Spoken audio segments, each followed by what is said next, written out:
Okay, so you're very into fashion. Did you have a lot of input when it came to Bunty's costume?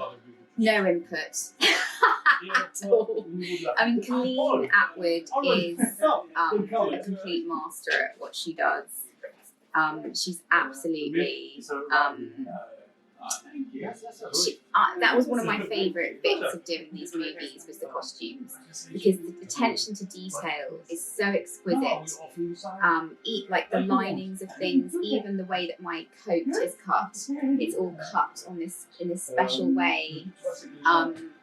Silk shirts, like the hat was a reproduction of a 1930s hat that they made.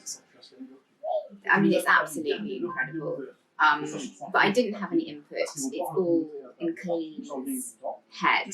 I don't really think people have maybe they have much input, because Colleen is, you know, Oscar winning. Yeah. She's got the eye and you trust her. Yeah. And I think she really got it right. Because, you know, Bunty isn't going to be a flashy dresser. But I liked it. It was very kind of 30s film noir-esque. Yeah. Spy, war, undercover, and that's what they went for. I thought it was really great. I want my coat.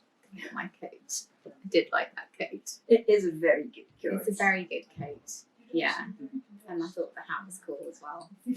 Yeah, I liked it. And what was amazing, because I was filming until I was 37 weeks pregnant, and I mean, obviously the coat kind of can cover me quite a bit, but they cut it on the bias, and I had, it basically kind of stretched with my bum. Yeah, and they did this amazing thing where they shaded it with spray paint to kind of, so you couldn't see the bump, the baby bump, and they didn't use any CGI on me. It's pretty amazing. Yeah, it's great when you can do it. It's incredible. Yeah, absolutely. And if you shot me from the front, you couldn't really see. But then, you know, like I have the coat open and things when I'm doing the suitcases to cover my little bump. But I was, 37 weeks by the end, which is why the green costume at the end in Bhutan was perfect. You couldn't see anything there. I felt like I was in Star Wars in that costume. It was a bit Star Wars. It was a bit Star Warsy. I was like, I want to be in a Star Wars movie. This is cool. You can pretend you're in one now. Yeah, I was like, oh, you know, one of the good guys in the Star Wars movies. Yeah. Yeah. I felt like you could pull out your lightsabers in seconds. Yeah. So how much did you personally get to contribute to the character? Well, other than obviously the portrayal. Yeah, I spoke a lot to David Yates, especially in the first movie. So we were introducing Bunty, and the plan when I signed the contract was that her part would grow through the next film. So the first film, we had to really establish her. So I spoke to him a lot on the phone. We got a backstory from Joe, and it was just lots of those conversations, so that when I turned up on set, I had somebody kind of fully formed. That was, because then, you know, I was presenting her for another 4 movies. So then, really for this film, just on set, you know, Eddie's very generous as an actor. And so me and Eddie would talk a lot, and David, just to make sure that I didn't come out of character, or that, you know, we were keeping her, she's very sort of understated and shy, and it was nice in Otto's bookstore where you suddenly saw that kind of slight zaniness come out. And that was important to me, to have like a little bit of spark come out. But you know, it's a real collaborative process, and David Yates is a real actor's director. It's all about character for him. That's great. It is amazing. I think that's why it works so well, the series, because the characters are so... It's all about... And it's like, it's, you know, it's not about special effects, this is about character. So he really talks to you a lot. He's very, very involved. It's really great. He's a lovely, lovely man.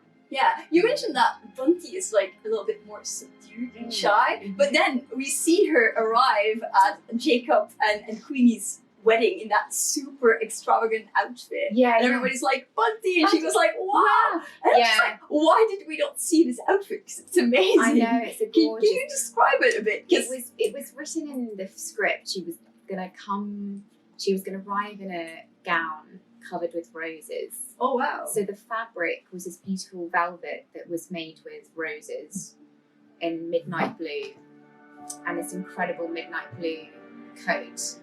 But I was quite pregnant then, so it was a little bit. You can kind of. I'm having to stand a bit like that. Yeah.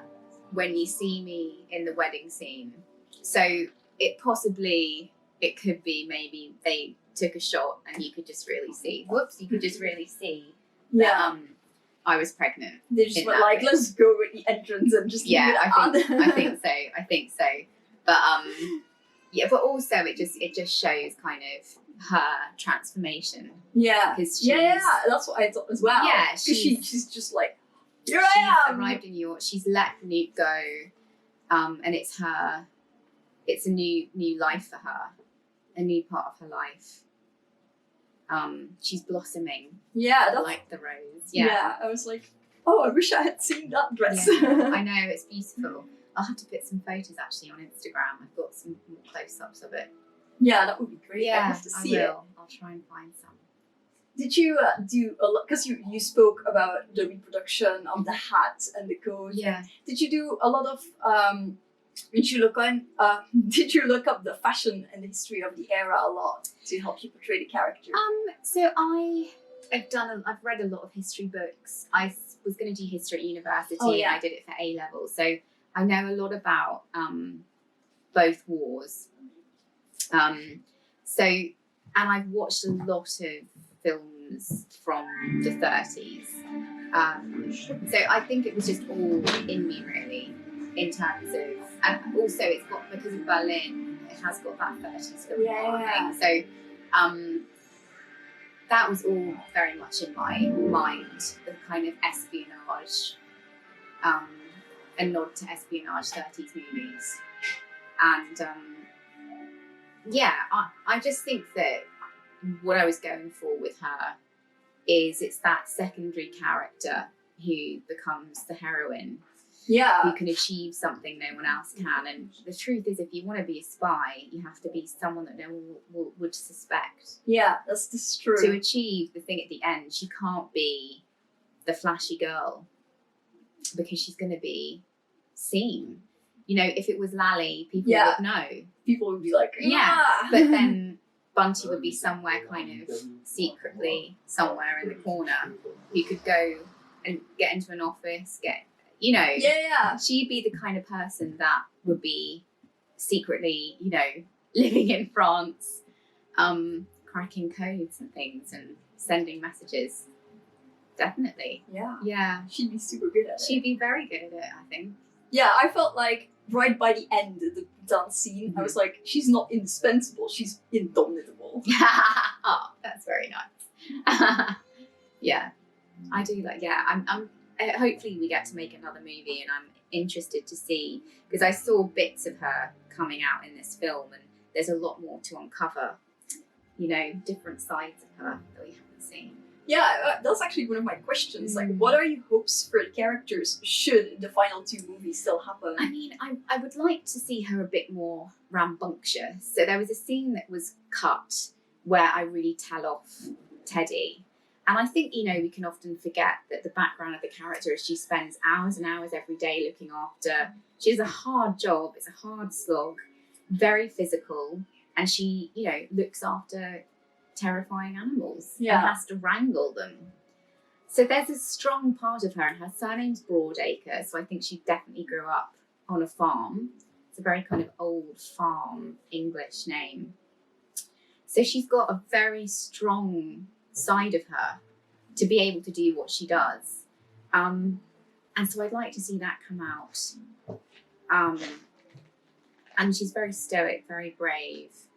But also, I think there's a real zaniness to her. Like in the first film, when I just say, would you take off your shirt? Yeah. Like she suddenly can come out with things like she does in the bookstore where she says, Yeah, with the husband joke. he loves me. Yeah, because I love him, you know. So I'd like to see more of that comedy, and I'd like to see her have a love interest. Now There's always Yusuf Kama left. But yeah, I don't know, I really would like for her to have a love story. Yeah. Of her own. Yeah, that would be cool. It would, wouldn't it? You know, Bunty and the Young Livners are obviously very keen on each other because every second they get, they're all over her. Yeah. But which is your personal favorite beast? My personal favorite beast, it is the Chillin. After this movie, there was a line in the script that was cut, where Dumbledore says that he picked Bunty because she's like the Chillin, because she's pure of heart. Yeah. And you know, I just adored that Chillin. It was very, very cute. Oh, I know, beautiful, and just what it represents as well. Yeah. I thought was really, when I kind of first read it, maybe I didn't really get it until I saw the movie. I didn't know if people were going to connect with it, but when I saw the movie, I just thought, wow, everyone connects with this Chillin. I really, you know, when Grindelwald. Yeah. I was like, I know, I know. I grabbed my Poppy, who I was sat next to. I grabbed her hand when I saw that scene. But that's my favourite. That's my favourite now, I think. If you could spend one day with Bunty together, what would you guys get up to? Both in her era and yours. In her era. I mean, I'd be going to that basement, and I just want to see all those animals.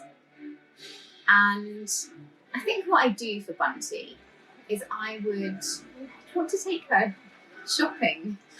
I want to take her to some fabulous, beautiful store in London in those times and just kick her out a bit and just, you know, go be a bit more flamboyant and let your hair out. Come on. Maybe you picked up that dress together. Yeah, exactly. I think that I'd like to help her shine a bit more.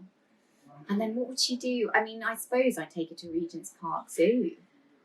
Yeah. Yeah, I think she'd love that, and take her to meet the handlers. I did that for the first movie. And take her to see the penguins and everything, all the baby penguins. Yeah. Been traveling a lot recently. Yes. Recently in Prague and stuff. Is there anything you simply must do or see when you arrive somewhere? Gosh, must see. I think what I like to do is immediately go into the old town and find the cathedral, because normally that's where you'll see all the beautiful streets and everything like that. Just head to the river, the bridges, and the town square, and then normally you can work out from there. That's it. Thank you so much. Thank you.